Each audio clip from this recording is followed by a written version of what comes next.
حضور کی سیرت مبارکہ کے جملے، یہ ربیع الاول شریف نہ سارا حضور کی یادوں کے نام کر دیں۔ آپ یقین کریں گے سیرت تعمیر کر دے گی آپ کو۔ آپ کی شخصیت کے اندر جتنی کمزوریاں ہوں گی، حضور کی سیرت مبارکہ پڑھنے کی برکت سے اللہ وہ ساری کمزوریاں اپنے فضل سے دور فرمائے گا۔ آخری بات آپ کی خدمت میں یہ عرض کرنی ہے، خدا را محافل کا ماحول بہت سنجیدہ کر لیں، بہت سنجیدہ، محفل روحانیت والی بنائیں۔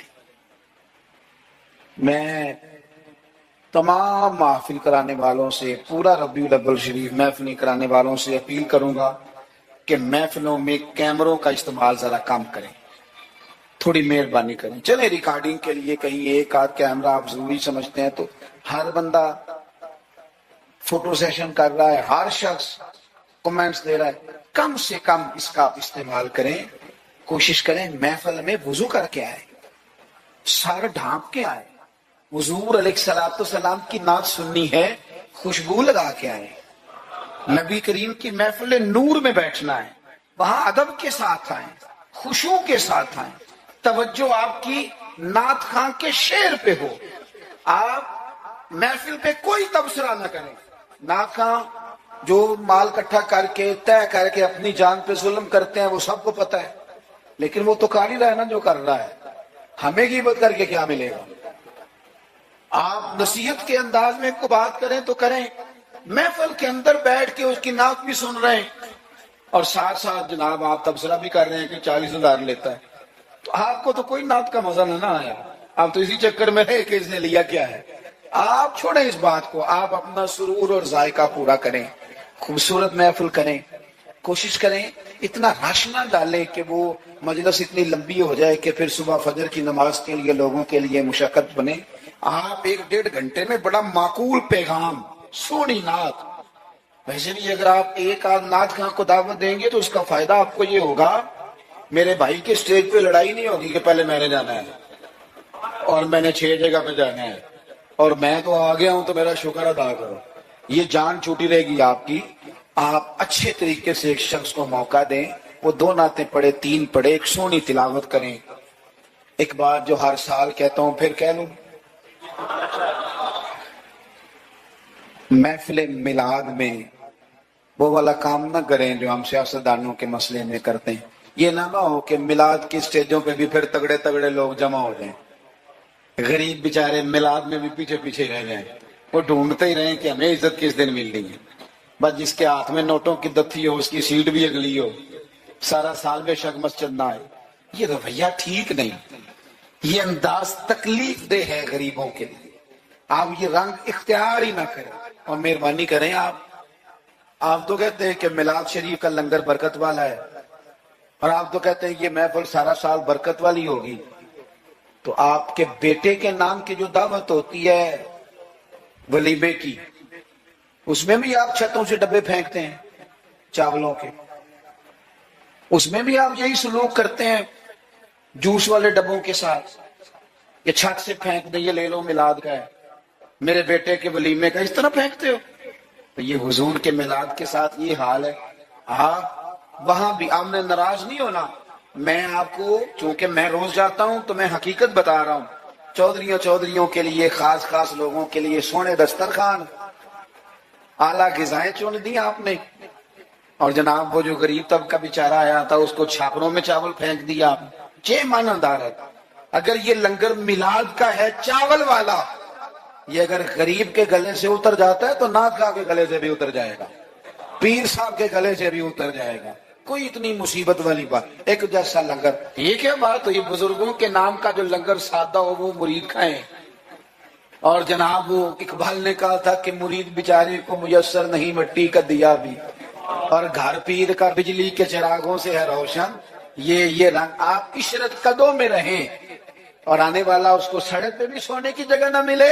یہ حضور کا میلاد ہے، آپ طے کر لیں کہ رسول پاک نے بتایا ہے کہ جس پلیٹ میں روٹی ابو بکر صدیق کھائیں گے اسی میں بلال حبشی بھی کھائیں گے، یہ طے کیا ہے میرے رسول پاک نے۔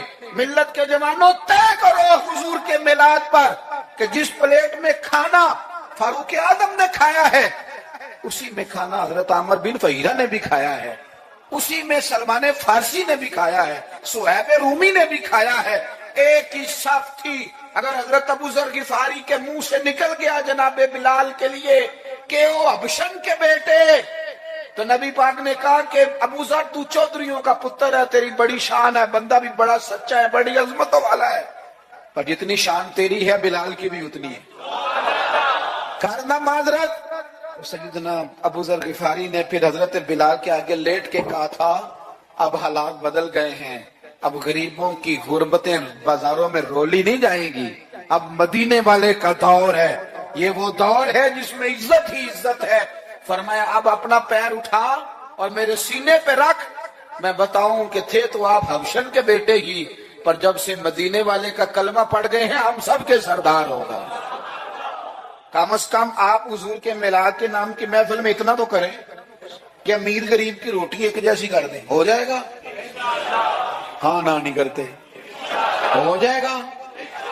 یہ کم از کم اتنا تو کریں نا، آپ سادہ کریں چیزوں کو اور غریبوں کو بٹھا کے نا، یہ بڑا کمال ہوگا۔ روز محفل ہونی ہے، سونا لنگر، صاف ستھرا، اور امیر روز ہی گوشت کھاتے ہیں۔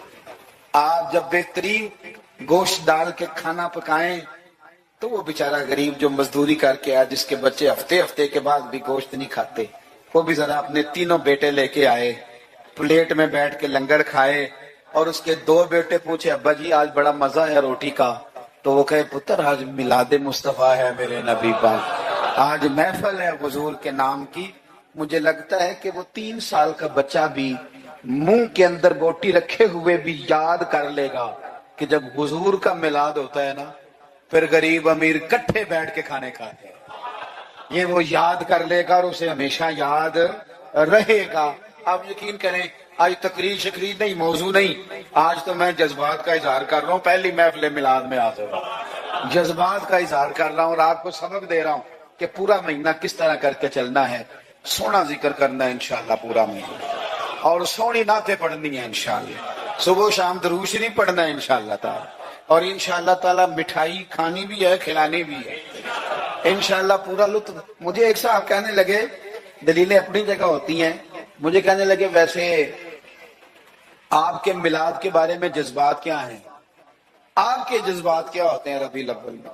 میں بات ختم کرنے لگا ہوں۔ میں نے انہیں کہا کہ میں کسان کا بیٹا ہوں، میرے ابا جی نا کھیتوں میں کھاد بکھیرا کرتے تھے، کھاد کھلاری دی نا، تو وہ ایک طریقہ تھا ان کا کہ وہ نا لے کے نا پرنا رومال تو گلے کے ساتھ باندھ لیتے تھے، یوں پیچھے یہاں باندھ لیتے تھے اور آگے سے اس کو پکڑ لیتے تھے، اس میں کھاد ڈال لیتے تھے، تو پھر اس میں سے نکالتے رہتے تھے اور کھیتوں میں۔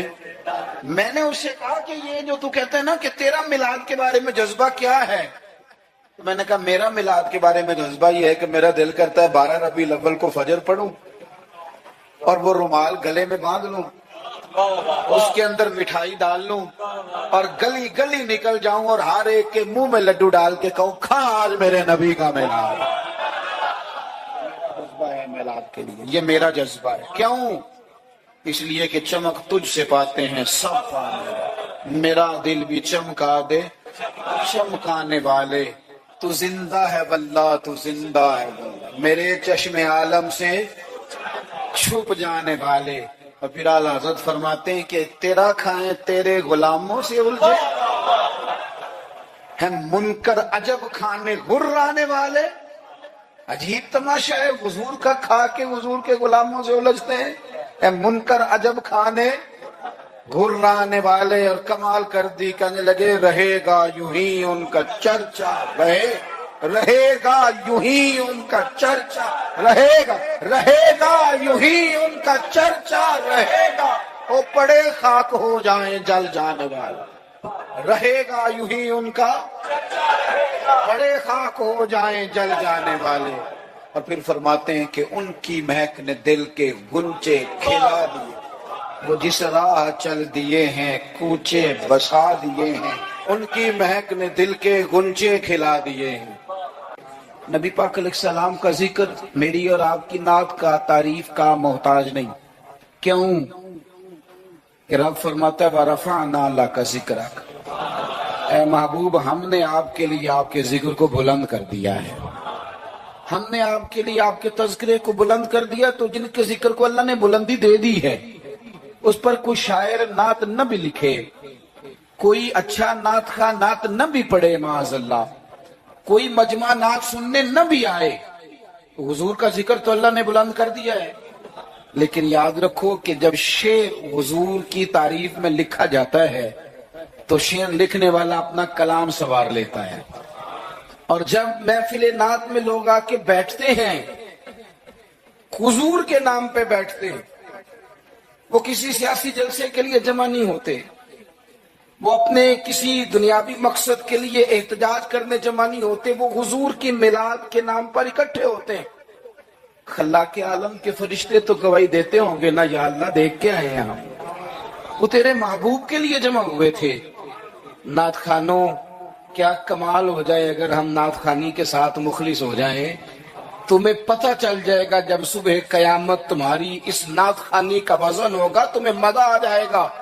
سب سے آگے آگے حسان بن ثابت ہوں گے، اور پھر یہ نعت خانوں کی پوری لائن حضور کی بارگاہ میں جائے گی۔ تم اپنے آپ کو کیوں کمزور کرتے ہو؟ چند ہزار پہ بیچ کے میری ملت کے نعت خانوں میں لا شریف آ گیا، نعت کے حسن کو سمجھو تو صحیح یارو۔ سب سے آگے نعت خانوں کی لائن میں حضرت حسان بن ثابت ہوں گے، اور قیامت تک جو حضور کی نعت پڑھنے والا ہوگا وہ سارے اس لائن میں ہوں گے۔ تمہیں پتہ ہے اس لائن میں کون کون ہوگا؟ ملا عبد الرحمن جامی بھی ہوں گے، سعدی شیرازی بھی ہوں گے۔ اس لائن کے اندر چلتے چلتے تمہیں ڈاکٹر علامہ اقبال بھی ملیں گے، تمہیں یہاں امام احمد رضا فاضل بریلوی بھی ملیں گے، تمہیں کہیں اسی طرز میں کلام کرتے نعت پڑھتے اعظم چشتی مرحوم بھی ملیں گے، محمد علی ظہوری بھی ملیں گے، تمہیں اس میں نعت پڑھتے پڑھتے کئی لوگ ملیں گے۔ اتنے نصیبوں والے ہو، اس لائن میں جاؤ گے جس لائن میں رسول اللہ کے غلام لگے ہوں گے۔ اعلیٰ حضرت کہتے ہیں یہ تیری زبان حضور کے لیے، حضور کے لیے، یہ اللہ نے بنائی ہے اپنے ذکر کے لیے، محبوب کریم کی نعت کے لیے۔ تو کیا کریں؟ اور یار سارا دن اس نے باتیں تو کرنی ہیں، اللہ جانتا ہے یہ باتیں کرنے کا دور ہے، چھپ نہیں بیٹھتے۔ بعض لوگوں کو کہنا پڑتا ہے کہ چل یار کو 10 منٹ چپ بھی کر جا، کوئی ہمیں بھی موقع دے تھوڑا سا بولنے کا، اور کوئی تو تھوڑی سی سن بھی لے کسی کی، کہنا پڑتا ہے۔ اتنی جو باتیں کرتے ہو، اتنی جو خوش آمدیں کرتے ہو، تو اعلیٰ حضرت مشورہ دیتے ہیں، فرماتے ہیں ذکر ان کا چھیڑیے ہر بات پر،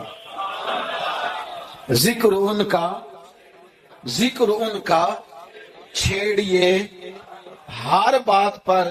بات شادی کی ہو تو حضور کا ذکر چھیڑ دو کہ نبی پاک کا شادی کا طریقہ کیا ہے، حضور نے یہاں کیا ہمارے لیے طریقہ مبارکہ چھوڑا ہے۔ ذکر ان کا چھیڑیے ہر بات پر۔ تو اگر ذکر بچے کے عقیقے کا ہو تو دیکھ لو حضور نے ہمارے لیے کیا سنت چھوڑی ہے۔ اگر یہاں موقع تجارت کا ہو تو دیکھ لو نبی پاک نے تجارت کے معاملے میں کیا احکامات دیے ہیں۔ اگر موقع ہو زندگی میں آزمائش کا تو پھر بھی دیکھ لو حضور کا کیا یہاں ہمارے لیے طرز حیات ہے۔ اور اگر موقع ہو اللہ کی دی ہوئی نعمت کا تو پھر بھی دیکھو کہ حضور کے نقوش راہ کیا ہیں۔ بس اپنے آپ کو ہر وقت حضور کے خیال میں گم کر لو۔ فاضل بریلوی کا مشورہ ہے، وہ کہتے ہیں ٹھوکریں کھاتے پھرو گے ان کے در پہ آ پڑو، ورنہ تو ٹھوکریں ہیں زمانے کی۔ لوگوں کی تعریف کتنی کو کرو گے، کتنی کو تھکا دیں گے تمہاری زبانیں۔ حضور کی تعریف کرو، ٹھوکریں کھاتے پھرو گے ان کے در پہ آ پڑو۔ قافلہ تو اے رضا اول گیا آخر گیا، حضور کے دروازے پہ آؤ، نبی پاک کی تعریف کرو، اور پھر حضور کی تعریف سنے۔ میں بڑے درد کے ساتھ ایک بات عرض کروں، میں بڑے درد کے ساتھ، دکھی دل کے ساتھ ایک بات عرض کروں، میلاد کی محفلوں میں غریب لوگ رہ گئے۔ وہ امیرو، تم سیاسی جلسوں میں بڑے شوق سے جاتے ہو، تمہاری پجارو بھی جاتی ہے، اس پر کسی سیاستدان کا فوٹو بھی لگاتے ہو، جھنڈا بھی لگاتے ہو، بڑے خرچے کرتے ہو، جیبوں سے پیسے لگاتے ہو۔ کیا عجیب تمہاری منطق ہے جس محبوب کے صدقے رب نے تمہیں سارا کچھ دیا ہے، اس محبوب کریم علیہ السلام کی محفل آئے تو وہ غریبوں کے حصے میں آتی ہے، وہ کمزوروں کے حصے میں آتی ہے، اور تم جا کر کے چرچے کرتے ہو ان کے۔ یاد رکھنا، سمجھ لینا، دنیا کا سب سے خوش قسمت شخص وہ ہوتا ہے جسے اللہ اپنے محبوب کی غلامی کے لیے پسند فرما لیتا ہے۔ یار اس طرف تم توجہ ہی نہیں کرتے۔ حضور کا ذکر سنو، ذوق سے نعت سنی جائے۔ نعت نہ پڑھنے سے زیادہ سننے سے تعلق رکھتی ہے۔ نعت خاں اللہ کے فضل سے بڑے ہیں، ہمارے اس شہر میں بڑے بڑے اچھے نعت خاں آپ کو مل جائیں گے، بڑے ہیں، لیکن نہ سننے والے۔ چلیں ناراض کسی نے ہونا ہے تو وہ ہو جائے۔ جو بڑی بڑی محفلیں کرانے والے لوگ ہیں ان میں سے بھی اکثر احباب ایسے ہیں جنہیں محفل کرانی آتی ہے، نعت سننی نہیں آتی۔ محفل کرانا اور ہے، نعت سننا، یہ سننا ایک کمال ہے۔ اب میں جو اگلی بات کروں گا وہ شاید آپ کے لیے اور زیادہ خوشی کا باعث بنے۔ نعت پڑھتے صحابہ تھے، سنتے مدینے والے محبوب۔ آپ سننے کا درجہ تو دیکھیں نا، کتنا معاملہ منفرد ہے۔ حضور کے ذکر کو سننا، نبی پاک کی بات کو، یہ منافقوں کا طریقہ تھا کہ حضور کی بات جب ہوتی تھی، نبی پاک جب بات کرتے تھے تو وہ کھیل کود میں لگ جاتے، حضور کی بات نہ سنتے، سننے نہ دیتے تاکہ کسی پہ اثر نہ ہو جائے۔ مومن کیا کرتا ہے؟ اعلیٰ حضرت فاضل بریلوی یہاں بھی سبق پڑھاتے ہیں، وہ کہتے ہیں عرش پہ تازہ چھیڑ چھاڑ، ابھی تازی تازی باتیں چھڑی ہیں نبی پاک کی عرش پہ، ابھی فرشتوں نے نیا کلام چھیڑا ہے حضور کا۔ کہتے ہیں عرش پہ تازہ چھیڑ چھاڑ اور فرش پہ طرفہ دھوم دھام۔ وہاں حضور کا ذکر چھڑا ہوا ہے اور یہاں تو دھوم مچی ہوئی ہے، غلاموں نے مچائی ہے۔ عرش پہ تازہ چھیڑ چھاڑ، فرش پہ طرفہ دھوم دھام، بس کان جدھر بھی لگا یہ تیری ہی داستان ہے۔ یاد رکھو یہ ساری چیزیں دھوکہ ہیں۔ دنیا میں ایک دروازہ ایسا ہے جس کی تعریف کرو نا تو دنیا بھی آخری حد تک ملتی ہے، اور آخرت میں تو خدا پھر فضل ہی بڑا فرمائے گا۔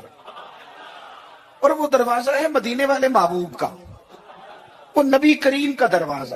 حضور کی جو تعریف ہے نا، جو نبی پاک کی چوکھٹ کی تعریف کرنے والے ہیں، حضور کے دروازے کی جو تعریف کرنے والے ہیں نبی پاک کی، ان میں سادے سادے لوگ بھی ہیں۔ مجھے نہیں پتا کہ زیادہ سریلا نعت خواں کون ہے، مجھے نہیں پتا آج کل زیادہ ریٹ کس کا ہے، میں نہیں جانتا، لیکن ایک بوڑھی سی اماں مدینہ شریف میں، سادی بالکل اور ان پڑھ بھی جملے پنجابی کے بھی ٹھیک نہیں ادا کرنے آتے۔ میں حضور کی بارگاہ کی حاضری دے کے آ رہا تھا تو بالکل بارنا مسجد نبوی شریف کے جنگلے سے باہر نکل کے وہ بوڑھی اماں، سادے سے کپڑے، پنجاب کی تھی، کسی گاؤں کی تھی، اور عمر بھی بہت زیادہ تھی۔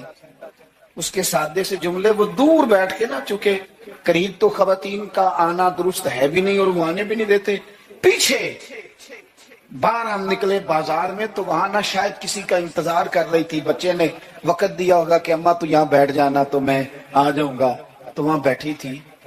چلیں میں نے بھی بہت سارے نعتیں سنی ہیں الحمدللہ، سنتے رہیں گے جب تک زندہ ہیں، پر اس بوڑھی اماں کے نا دو جملے، دو فکرے، پھٹ گیا میرا کلیجہ، اور کئی دن میں روتا رہا۔ وہ اپنے لب و لہجے میں نا، اپنے انداز میں، سادے کپڑے اس کے اور سادہ پرانا دوپٹہ، اور زمین پہ اسی طرح بیٹھی تھی جس طرح غریب لوگ بیٹھ جاتے ہیں روٹی کھانے کے لیے، مزدور بیٹھ جاتے ہیں۔ پتہ کیا کہہ رہی تھی؟ نعت کیا پڑھ رہی تھی؟ کیا اس کا انداز تھا نعت پڑھنے کا؟ وہ کبھی دیہاتوں میں سادی عورتیں جس طرح بات کرتی تھی، ہماری بوڑھی مائیں اس طرح وہ بات کر رہی تھی، اور اشارے کر کے نا مدینے کے در و دیوار کی طرف اپنا مزہ پورا کر رہی تھی، کہہ رہی تھی ویکھو نہیں ویکھو۔ اس کا لہجہ ہے، ادھار لے کے بات کر رہا ہوں، اس کا لہجہ ہے، اس کی بات ہے، اور شعر میں وزن کیسا ہے اور جملے کی ترتیب کیسی ہے یہ شاعر بتائیں گے۔ مجھے تو لطف آیا تھا تو میں بات آگے نقل کر رہا ہوں۔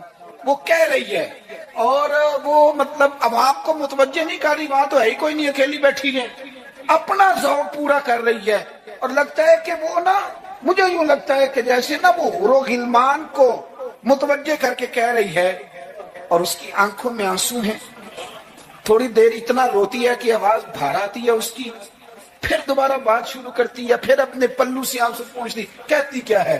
کہتی ہے ویکھو نی ویکھو کڈے کرم کمائے سو، میرے جے گندے مندے بھی در تے بلائے سو، اب ویکھو نہیں ویکھو، ویکھو نہیں ویکھو کڈے کرم کمائے سو، اب میرے جے گندے مندے بھی در تے بلائے سو۔ تھوڑا چاٹ جانا چاہیے حضور سے پیار کرنے کا، تھوڑا نا چاٹ جانا چاہیے، تھوڑا طریقہ ہونا چاہیے، اس کے لیے مہنگی محفل کی ضرورت نہیں، اس کے لیے ذرا ذوق کی ضرورت ہے، اس کے لیے میرے پاس نا، میں چھوٹا آدمی ہوں لیکن کم از کم 100 مجھے روز پیغام ملتے ہوں گے کہ پیر صاحب ٹائم چاہیے، پیر صاحب ٹائم۔ اب تو میں کئی دفعہ اتنا مجبور ہو جاتا ہوں کہ سوچتا ہوں یار میں چھوٹا آدمی ہوں، یہ مثلاً کیا کس حد تک انسان جو ہے وہ چلے گا۔ فجر کے بعد میں نے بیان کیا، زور سے پہلے میں نے بیان کیا، زور کے بعد میں نے بیان کیا، ابھی بھی میں بیان کر رہا ہوں، پر میں اپنی حیاتی تو قربان جاواں، میری تے محمد محمد پکیندے گزر گئی ہے۔ بڑا مزیدار کام، بڑے لوگ ٹائم لینے آتے ہیں، بڑی بڑی سفارشیں کہتے ہیں انٹرنیشنل ہماری محفل ہے، انٹرنیشنل محفل ہے، فلانا بھی آیا، فلانا بھی آیا، فلانا بھی آیا، اتنے عمرے کے ٹکٹ، اپنا اپنا ذوق ہے، یہ بھی اچھے لوگ ہیں، کمال بات ہے۔ ایک دور سے جنوبی پنجاب سے بوڑھے بابا جی آئے، ان کو نہیں زیادہ، یہ بڑے سلیقے سے لوگ آتے ہیں، سفارشی روکے بھی لے آتے ہیں، اور بھی بڑی چیزوں کا پتہ ہوتا ہے، کس اینگل سے جائیں گے تو کام بنے گا، سارا سلیقہ آتا ہے۔ لیکن وہ کسی نے کہا تھا کہ لگا جدوں میدان ازل دا تے لوکی چوراں وانگ سدھائے، کسی نے لوٹ لی علم دی دولت، کوئی میر فقیر بنائے، آزم ویخ مقدر ساڈا اسی عشق خرید لے آئے، تے کسے دے سر تے تاج امامت اس علم پڑھاون سکھیا ہے، تے کسے نے پہنے فقر دا چوغا انہیں زہد کماون سکھیا ہے، آزم ویخ مقدر ساڈا اساں یار مناون سکھیا۔ اپنے اپنے نصیب کی بات ہے، وہ بڑے لوگ آتے ہیں۔ میں آپ کو جو بات جہاں آپ کو کھڑا کرنا چاہتا ہوں، اب وہاں آئیے گا۔ ایک سادے سے بزرگ سے، سیدھے سادے تھے، کندھے پہ رومال رکھا، جمعے والے دن میں گزر رہا تھا تو میرے کان میں ہلکی ہلکی بات، پریشرائز کر کے نہیں، کہنے لگے پیر صاحب جدوں بھی ٹائم ہوئے نا، مہینے نو، چون نو، چھیاں نو، سال نو، دو نو، یہ انداز ہے، جدوں بھی ٹائم ہوئے نا تے ایک چھوٹی جی محفل کرنی، میں ماڑا بندہ جی، تھوڑی جی میری تنخواہ ہے، میں کمیٹی پائی یار مہینے پیسے رکھنا، جدوں تھوڑے کٹھے ہو جان تے سونے دا میلاد کرتا۔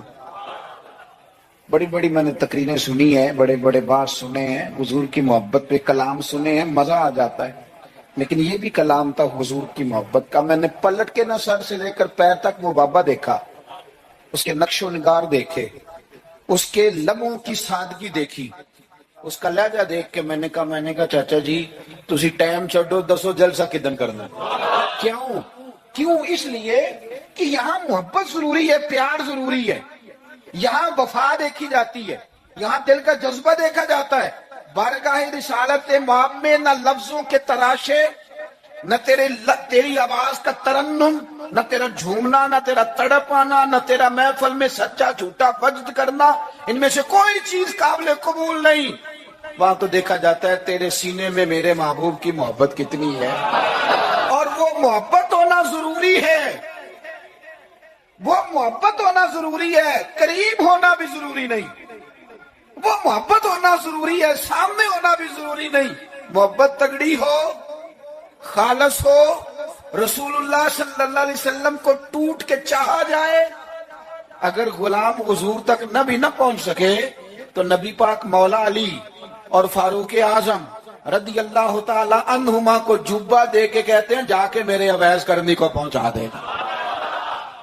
جو چیز ضروری ہے اس پر توجہ دیں، اپنے سارے وجود کو حضور کی محبت میں ڈھال لیں، نبی کریم سے پیار کریں اور اپنی روزمرہ کے معاملات میں ہر جگہ آپ صرف طلاق کا مسئلہ جا کے مولوی صاحب سے پوچھتے ہیں، آپ صرف یہی پوچھتے ہیں کہ جناب وہ فلانی چیز جو ہے وہ اب میں ناراض نہیں ہونا، یعنی ہر مرد نے یاد کر لیا کہ 4 شادیاں جائز ہیں، تو میں کہتا ہوں اس کے علاوہ بھی بڑا کچھ جائز ہے، کہ صرف یہی آپ کو ایک مسئلہ آتا ہے کہ شریعت میں 4 شادیاں جائز ہیں، اور بھی بڑا کچھ جائز ہے وہ آپ نہیں کرتے۔ یہی اپنی مرضی کی چیز یاد رکھنی ہے۔ کبھی جا کے مولانا سے ہر بات پوچھو، ان سے پوچھو مولانا دکان ڈالنے لگا ہوں، میرے مدینے والے کا طریقہ کیا ہے؟ یہ بھی ذکر رسول ہے۔ آپ اپنے علامہ صاحب سے، خطیب صاحب سے پوچھیں کہ رب نے مجھے بیٹا دیا ہے، نام کس طرح رکھوں، میں اس کے سال کے بال کس طرح اترواؤں، عقیقہ کس طرح کروں، مجھے بتائیں۔ یہ بھی تو حضور کی سنت ہے، یہ بھی تو ذکر رسول ہے۔ آپ کو میرے بھائی کل والے دن اگر حضور کی نعت یاد آ رہی ہے تو بیٹے کی مہندی والے دن کیوں حضور کی یاد نہیں آتی؟ ہر مقام پر نبی پاک کا تذکرہ، اور شوق سے اور ذوق سے اور تڑپ سے اور کیفیت کے ساتھ، خالی نعرے نہیں۔ کچھ جگہ ایسی ہوتی ہیں جہاں بندے کی باڈی لینگویج بھی بتاتی ہے، لفظ ساتھ نہ بھی دیں اس کا وجود بتاتا ہے کہ اسے پیار ہو گیا حضور سے، اس کی طبیعت بتاتی ہے۔ آپ دیکھیے ہمیں کتابوں میں ملتا ہے سیاستہ کی صحیح روایات میں کہ یہودیوں کا ایک بچہ تھا، وہ چھوٹا بچہ تھا، وہ کہ لمبی چوڑی بات کرنے کی پوزیشن میں نہیں تھا، بس آ کے نا حضور کے سامنے کھڑا ہو جاتا، اور شارحین کہتے ہیں زیادہ پتہ وہ ڈیوٹی کیا کرتا تھا، بس محبوب کا چہرہ دیکھتا رہتا تھا، بس دیر تک نا حضور کو دیکھتا رہتا۔ نبی کریم کبھی کبھی کوئی کام بتاتے تو کہا آتا یہودی کا بیٹا تھا، پیار ہو گیا اسے نبی پاک سے۔ آپ کے بیٹے کو بھی ہو سکتا ہے، میرے بیٹے کو بھی ہو سکتا ہے، شرط یہ ہے کہ وہ اپنے ابا سے حضور کی نعت سنے۔ اس نے اپنے ابا سے دولت کی تعریف سنی تو اسے دولت سے پیار ہو گیا، اس نے اپنے ابا سے سنی نا بات کہ فلانے کا بیٹا ڈاکٹر بن گیا تو پیسے بڑے کما رہے، فلانے کا بیٹا کاروباری ہے تو آگے بڑا گزر گیا، جو سنا سو اس کے دل میں آ گیا۔ اگر یہ سنے گا تو حضور کا پیار بھی آ جائے گا۔ وہ نبی کریم کی بارگاہ میں کھڑا رہتا ہے، حضور کی زیارت کرتا ہے، خدمت کرتا ہے یہودی کا بیٹا۔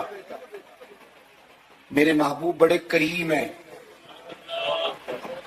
میں بڑی ذمہ داری سے آپ کو عرض کرتا ہوں، حضور بڑا ہی اجر عطا کرتے ہیں۔ وہ یہودی کا بیٹا تھا، بیمار ہو گیا، قربان جائیں، 2-1 دن نظر نہیں آیا تو حضور فرمانے لگے چلو نا تیمارداری کرنے چلے۔ حضور تیمارداری کرنے کیسے نصیب ہیں، کیسی خوش بختیاں ہیں، سرکار سرانے بیٹھے ہیں، نبی کریم علیہ السلام کرم فرما رہے ہیں۔ حضور کی وہ محبت دیکھی نا تو وہ غریب یہودی، اسے پتا تھا سرداروں کے طریقے کیا ہیں، اسے پتا تھا چودھریوں کے سلیقے کیا ہیں، اسے خبر تھی کہ خان ہو تو ان کے مہمان بھی کوئی خان ہی ہوتے ہیں، انہیں خبر تھی کہ عام لوگوں کا طرز حیات کیا ہے، لیکن وہ سمجھ گیا کہ میرے جیسے غریب کے بچے کی تیمارداری کرنے جو آئے وہ دنیا دار نہیں، وہ اللہ کے سچے رسول ہیں۔ حضور صلی اللہ علیہ وسلم نا چھوٹے بچے سے بات کر رہے ہیں، ادھر دیکھنا میری طرف، چھوٹے بچے سے۔ اب میں نے جو بات کہنی ہے اگر آپ کی سمجھ میں آگے تو ٹھیک ہے، نہ بھی آئی تو بات ٹھیک ہے۔ پیار نبی پاک سے خالص کرنا، انشاءاللہ رسول پاک تیمارداریاں فرمائیں گے، کرم نوازیاں فرمائیں گے۔ پیار خالص کرنا، نیرا نعرہ نہ لگانا، صرف تقریر میں بات نہ رہے، نکابت، خطابت اور یہ مائک کی حد تک چیزیں نہ رہ جائیں، کوئی اس کا عملی ثبوت بھی ہمارے سامنے آئے۔ حضور اس بچے سے بات کر رہے ہیں، فرماتے ہیں کلمہ نہیں پڑھ لیتا،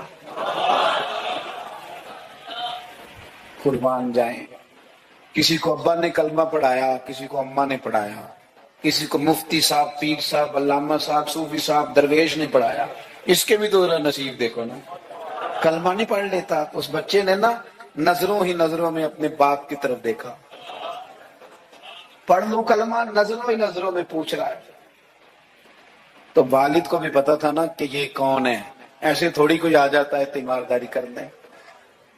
بڑے پیارے ہوتے ہیں بچے ماں باپ کو، تو باپ نے آگے بڑھ کے اس بچے کی پیشانی پہ ہاتھ رکھا، کہنے لگے پتر جس طرح یہ کہتے ہیں نا ویسے ہی کر لو، آپ پیار تو خالص کریں نبی پاک سے۔ حضور نے کلمہ پڑھایا، وہ شخص کلمہ پڑھ کے مسلمان ہو گیا، اس کی روح پرواز کر گئی۔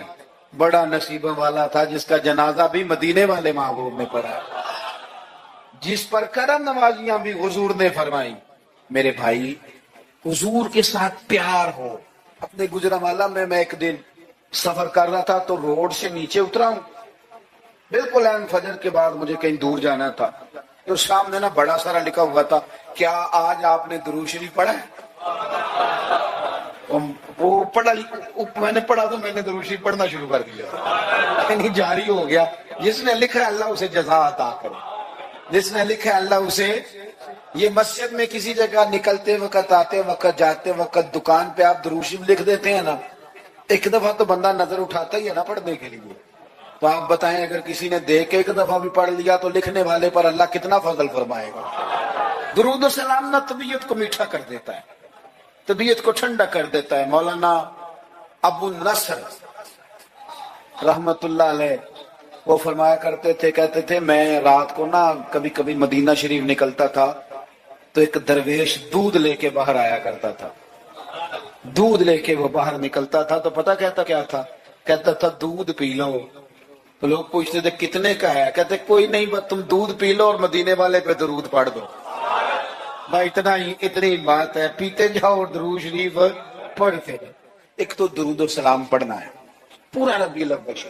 دوسری گزارش اس ماہ مبارک میں میری آپ کی خدمت میں یہ ہے کہ سیرت کا کوئی ایک سبق ہر روز، میلاد شریف کے 30 دنوں میں سیرت کا ایک پورا باب، اس کو 10 منٹ میں، 15 منٹ میں، 7 منٹ میں اگر بیان کیا جا سکے، ایک باب لوگوں کو بتاؤ نا کہ میرے نبی پاک کا حلم کس طرح کا تھا، لوگوں کو بتاؤ حضور کی حکمت کس طرح کی تھی، لوگوں کو بتاؤ رسول پاک کی سچائی، دیانت، امانت کے معاملے میں سیرت کا منہج اور معیار کیا تھا، لوگوں کو بتاؤ تو صحیح کہ مدینے والے پہنتے کس طرح کا تھا، کھانے میں طرز محبت کیا تھا، حضور کی سیرت کا ایک پہلو روز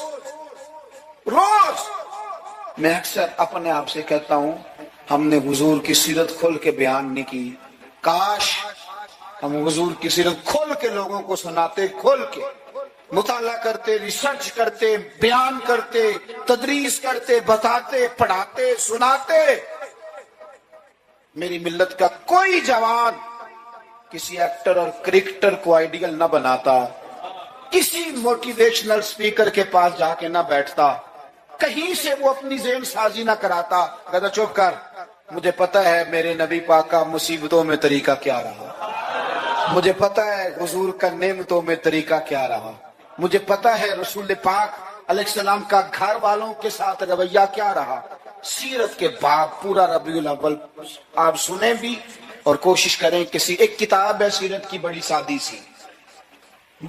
سی کتاب ہے، سیرت مصطفیٰ، علامہ عبد المصطفیٰ اعظمی رحمت اللہ علیہ بزرگ گزرے ہیں، انہوں نے لکھی ہے، سادی سی ایک ہی جلد میں، ذرا زیادہ آسان ہے، وہ کتاب لے لیں آپ، اور اس کتاب کو نا آپ حضور کے جو اخلاق کے باب ہیں، جو شمائل ہیں، خصائل ہیں، فضائل ہیں، ان کو پہلے پڑھیں، اور آپ ذرا تھوڑا سا نا غور کے رک کے